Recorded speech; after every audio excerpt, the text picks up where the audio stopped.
one of the things I really struggled with was with, I didn't know if I had to go to university or not, what sort of qualifications I needed. Let's quickly touch on, I guess, what you guys would need to get into, which is a lot simpler than what you might think. Absolutely. Look, like for me, all I needed for real estate, to get into real estate, was a certificate. Yeah. An agent's representative. It's called Agent's Representative Certificate 4. Yeah, that's all you need. Actually, at the start, all you really need is an agent's representative. That's all you need is an agent rep, which you can do at RMIT, TAFEs, universities. Online. You can do it online based, you can go to class. It takes about 2 weeks. You've got to do a bunch of assignments, do it together with your teacher and with your classroom, and you pretty much just get a piece of paper which says certificate. Yeah. And that's all you need as an entry point to get into real estate, to find a job, to be eligible to work, exactly, and do all the activities that we do on day-to-day, auctioneering, listing and selling properties, all that. Yeah. There is further studies, but that's optional. All you need is that 1 or 2 week, literally a TAFE course. Yeah. The rest you learn on the job. So. And that was a big deterring factor for you at the start, wasn't it? Because you had no idea what it was that you needed to do to get into it. Yeah. There was all these different sources out there that said, oh, you go to university, that. This is an industry where if schooling isn't quite for you, then you can do it. Or traditional education. If traditional education isn't quite for you, you can do it. If it is, then so be it. Do you know what I mean? Yeah. So, but real estate is one of those jobs where you can get into it without having to do much.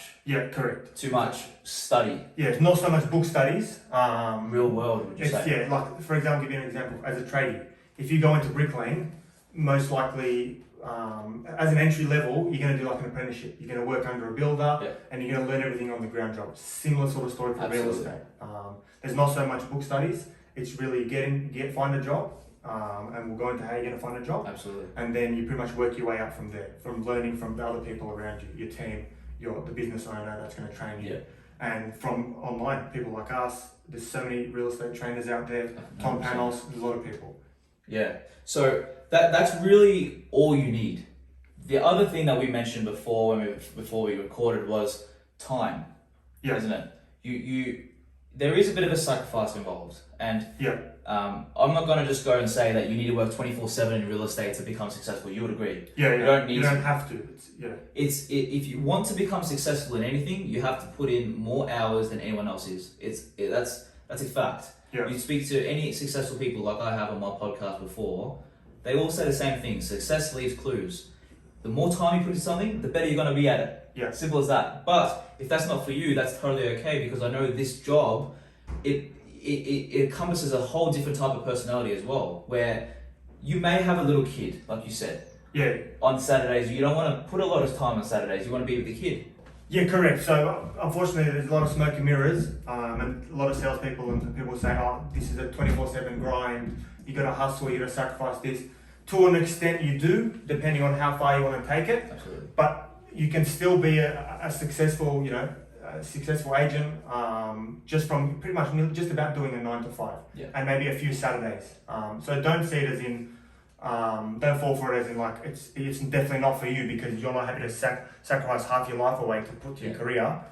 That's, of course, if you do want to do that, you can, and you'll excel probably faster than others. Absolutely. But you still can do this job as sort of a 9 to 5 and a little bit extra. Yeah. So. And at the end of the day, it depends on your priorities in life. Correct. And that's one thing that we really focus on when we're planning for this video is it depends on what you want out of life. If you want to become very, very ultra successful, then you need to put in the time for that. But if all you need is a few $1,000s a month and you're happy, then awesome.